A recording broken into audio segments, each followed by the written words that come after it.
The bishop in the presence of an unknown light. At an epoch a little later than the date of the letter cited in the preceding pages, he did a thing which, if the whole town was to be believed, was even more hazardous than his trip across the mountains infested with bandits. In the country near D, a man lived quite alone. This man, we will state at once, was a former member of the convention. His name was G. Member of the convention, G, was mentioned with a sort of horror in the little world of D. A member of the convention, can you imagine such a thing? That existed from the time when people called each other thou, and when they said, citizen. This man was almost a monster. He had not voted for the death of the king, but almost. He was a quasi-regicide. He had been a terrible man. How did it happen that such a man had not been brought before a provost's court, on the return of the legitimate princes?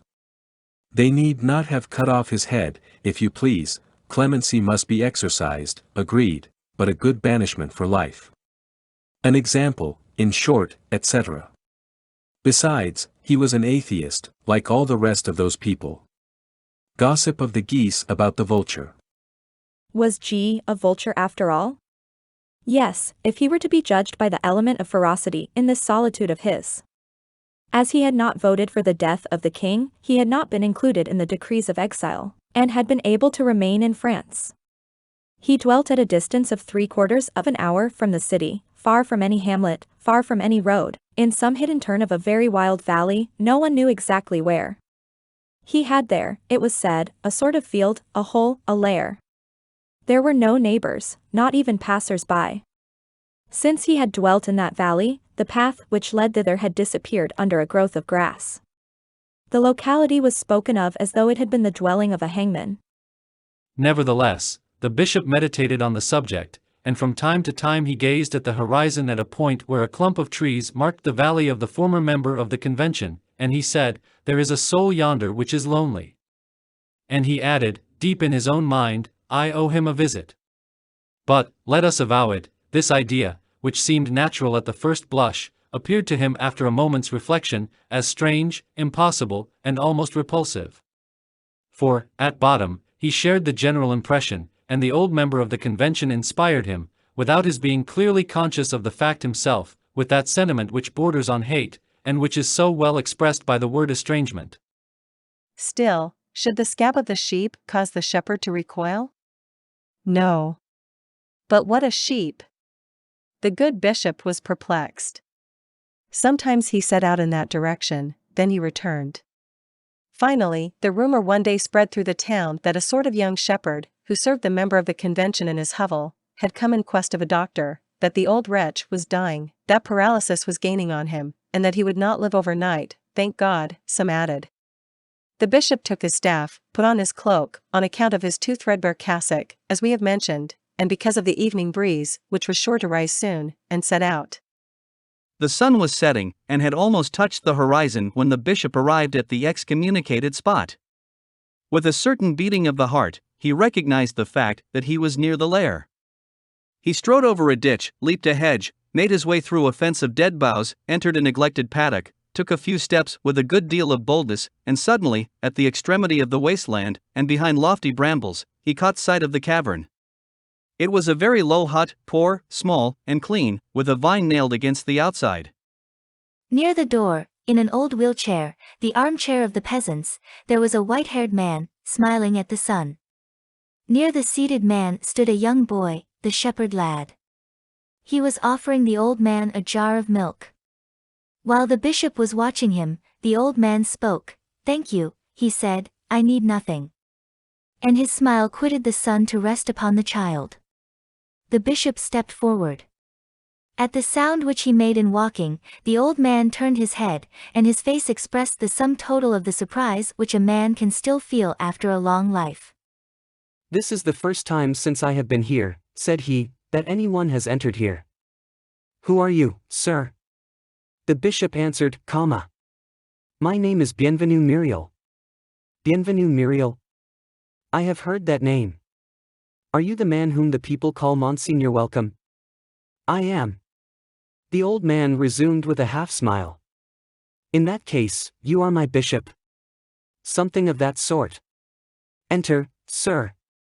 The member of the convention extended his hand to the bishop, but the bishop did not take it. The bishop confined himself to the remark, I am pleased to see that I have been misinformed. You certainly do not seem to me to be ill.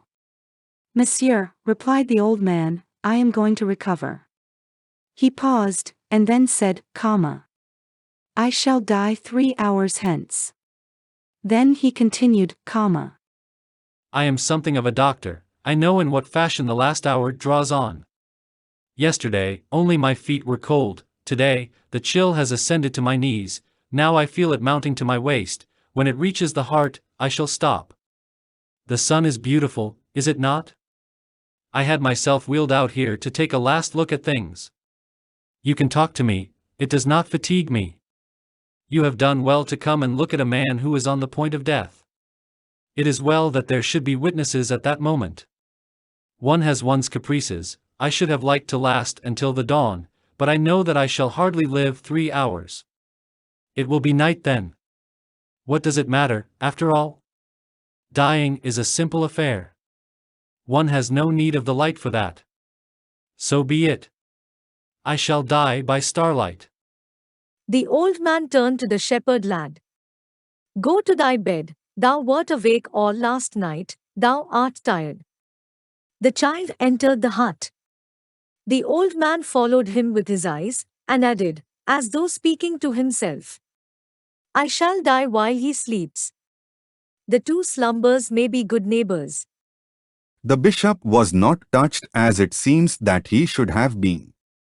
He did not think he discerned God in this manner of dying, let us say the whole, for these petty contradictions of great hearts must be indicated like the rest. He, who on occasion, was so fond of laughing at his grace, was rather shocked at not being addressed as Monseigneur, and he was almost tempted to retort citizen. He was assailed by a fancy for peevish familiarity, common enough to doctors and priests, but which was not habitual with him. This man, after all, this member of the convention, this representative of the people, had been one of the powerful ones of the earth. For the first time in his life, probably, the bishop felt in a mood to be severe. Meanwhile, the member of the convention had been surveying him with a modest cordiality, in which one could have distinguished, possibly, that humility which is so fitting when one is on the verge of returning to dust. The bishop, on his side, although he generally restrained his curiosity, which, in his opinion, bordered on a fault, could not refrain from examining the member of the convention with an attention which, as it did not have its course in sympathy, would have served his conscience as a matter of reproach, in connection with any other man. A member of the convention produced on him somewhat the effect of being outside the pale of the law, even of the law of charity. His body almost upright, his voice vibrating, was one of those octogenarians who form the subject of astonishment to the physiologist. The revolution had many of these men, proportioned to the epoch. In this old man one was conscious of a man put to the proof. Though so near to his end, he preserved all the gestures of health. In his clear glance, in his firm tone, in the robust movement of his shoulders, there was something calculated to disconcert death. Azrael, the Mohammedan angel of the sepulchre, would have turned back, and thought that he had mistaken the door. Seemed to be dying because he willed it so. There was freedom in his agony. His legs alone were motionless. It was there that the shadows held him fast. His feet were cold and dead, but his head survived with all the power of life, and seemed full of light. At this solemn moment, resembled the king in that tale of the Orient who was flesh above and marble below. There was a stone there. The bishop sat down. The exordium was abrupt.